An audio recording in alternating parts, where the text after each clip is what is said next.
Hi guys, welcome back to my YouTube channel. I hope you are all doing really well. Today I wanted to do a little bit of like a sit down, chit chat, talk video. I don't often get to do these types of videos just because this is a, makeup, beauty, haul channel. But I think sometimes it's important for us to have these conversations and be real.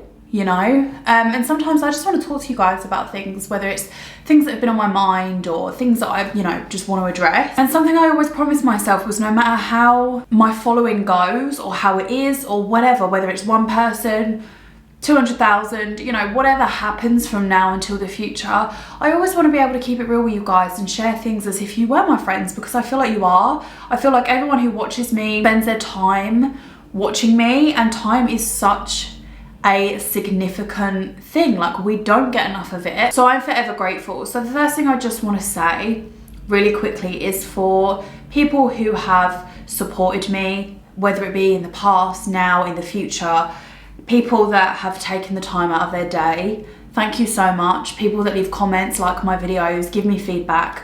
I can't tell you how important it is. And just sometimes when you just feel alone in life, just knowing that you've got people, even if they're online and you don't know everything about them, it just keeps you going, and it's definitely kept me going, so thank you so much. Today I just want to address something that's really important to me and that I've experienced myself through family, and that's mental health. And I just want to talk about my experience with mental health, how I coped with mental health, things that I have to deal with stress and manage stress, and I'll talk a little bit about my background, and also really just a place to reach out. So I want this to be like a comfortable space and non-judgmental space for you guys to reach out. So if you want to leave a comment or just let me know how you're feeling, let me know how your day's going, please do. Like, it's so important for us to all just be realistic. I think mental health in the last probably 2 or 3 years has really been a topic. Employers are talking about mental health a lot. Obviously, I work in the training industry, so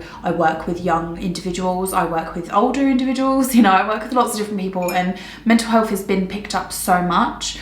Obviously, with recent events and devastating news that's happened, I think it's kind of come to light that actually this is a really serious thing. We knew it was serious before, but I think some people are starting to realise that it needs more attention, and it certainly does. The first thing that I just want to quickly say that's really helped me, if you are struggling to understand mental health or you want to know a little bit more about mental health, there are 2 things. The first thing, I'm going to leave a link below for a Lady Gaga interview that she did with Oprah on mental health. I am a huge Lady Gaga fan anyway, but even if you are not, this really was an eye-opener for me. She talks about her experience with mental health and what she's learned with mental health, and for me it was just really motivating, and I found it really inspirational, so I'll leave that below. Another thing as well is a book, so you can actually get it on, where is it? You can get it to read, you can order it on Amazon, you can also get it on your book library, and that is The Chimp Paradox. So I do have a hard copy of this, but I've also got the audio copy as well. And The Chimp Paradox basically talks about being rational and making decision based on feeling and fact. So it talks about parts of our brain, and again, I'm still not like 100% because I haven't read the whole book, but it talks about how sometimes we react with feelings and we have emotional reactions, and sometimes it's actually sitting and going, what's the facts, what's actually happening, what's the appropriate way to react. So for example, when something really pisses you off, and rather than sit and think about how you could respond to it appropriately, you go off at that person or that situation and you lose your shit.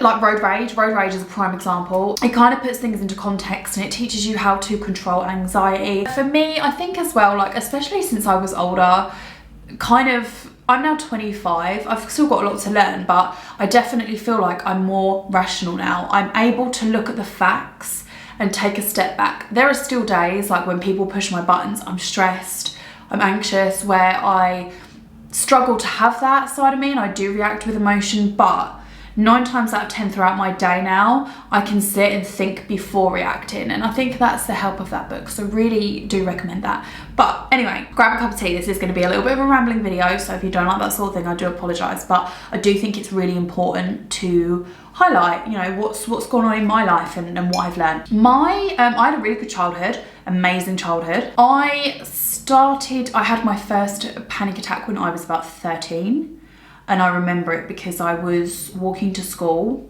and we used to have like this woodlands. I haven't been there in a long time, so I don't know if it's still there, but we had this woodlands that you would walk through, and I remember I felt weird. I was walking by myself and I felt panicky, like my heart was like this, like literally felt like it was coming out of my chest. I felt hot, my hearing went, and all I could hear was like a beep. Like when you're on a plane and your ears pop, that's all I could hear, but there was a ringing.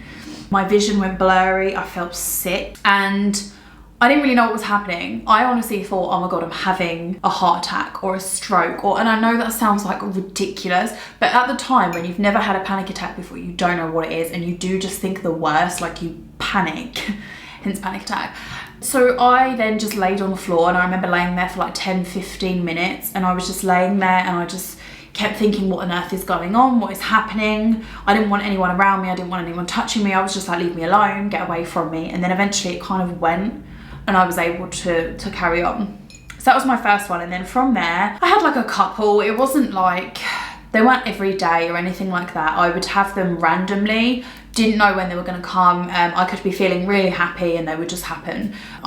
It's normally like situations where I feel uncomfortable. So I was in a supermarket once and my debit card got declined and I had one then.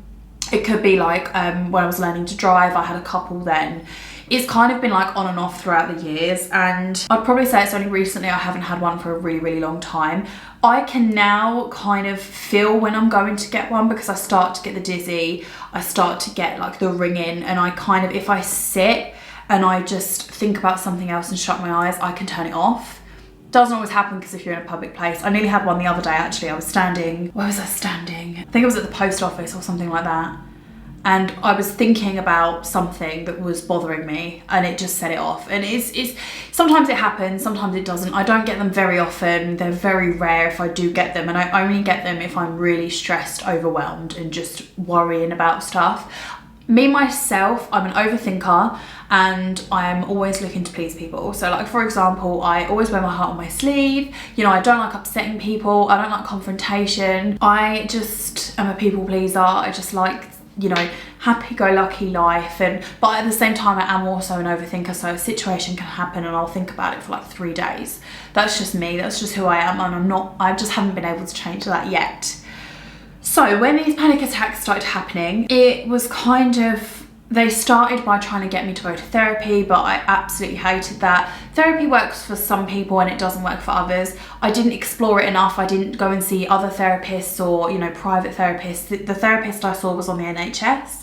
She was absolutely lovely, but I just found therapy for me just brought up a lot that I didn't want to talk about, a lot of negative feelings, and I would often leave there feeling worse rather than feeling better for talking about things.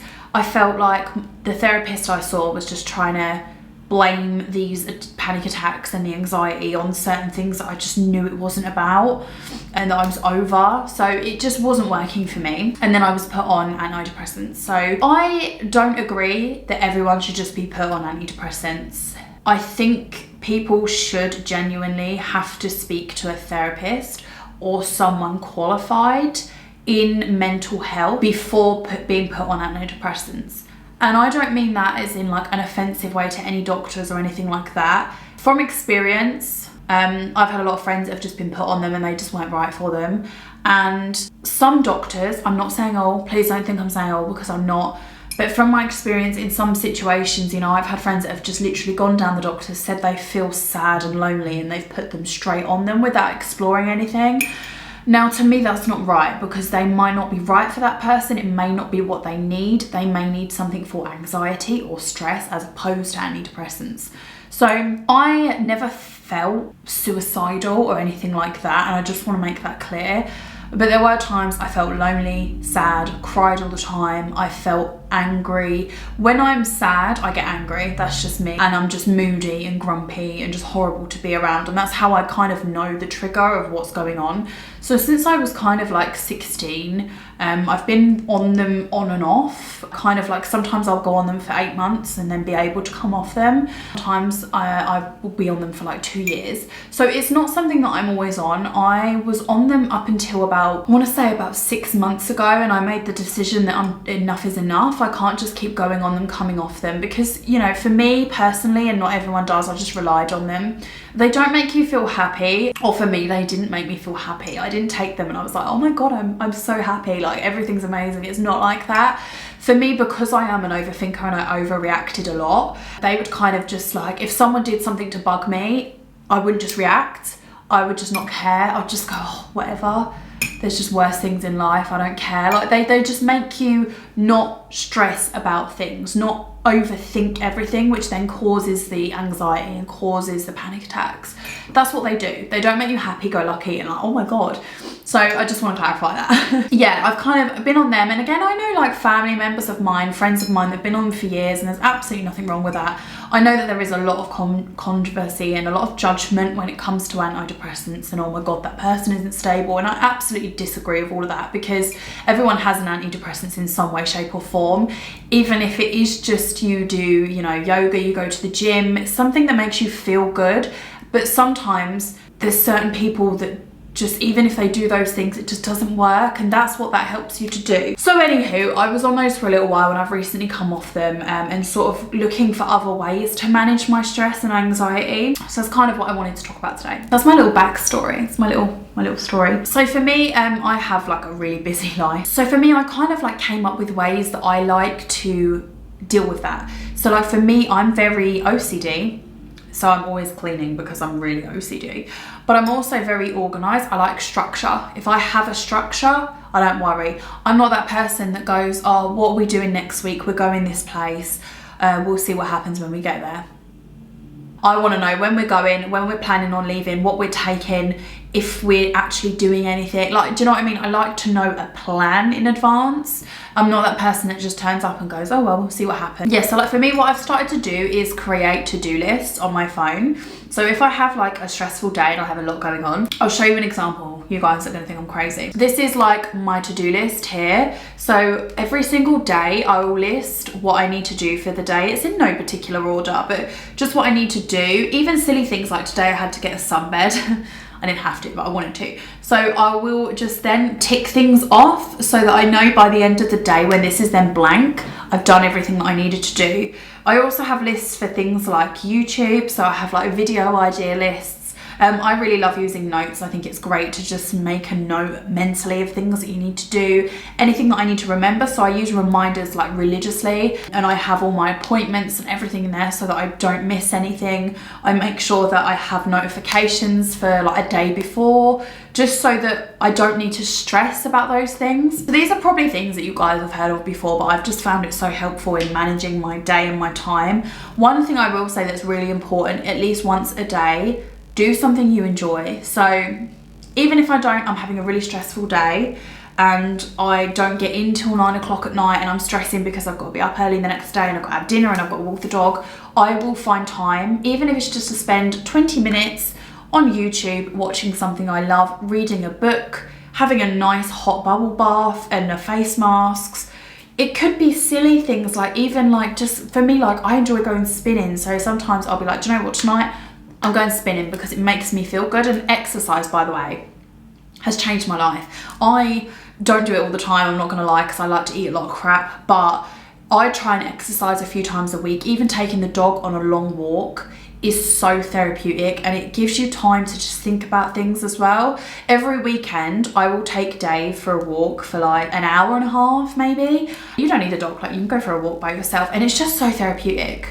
So therapeutic, you know, just to be out and not in the house all the time, getting out and doing stuff. And you don't always need to have somebody with you. It's good to socialize, but you don't always need to have someone with you. You can do things by yourself. And again, this is something as I've gotten older that I've realized I kind of understand. So yeah, it's so important just to make time just to do things that you enjoy. Again, even if it's spending 20 minutes or half an hour just reading a book, just zoning out of everyday life and coming away from all the things and the stresses that you have every single day.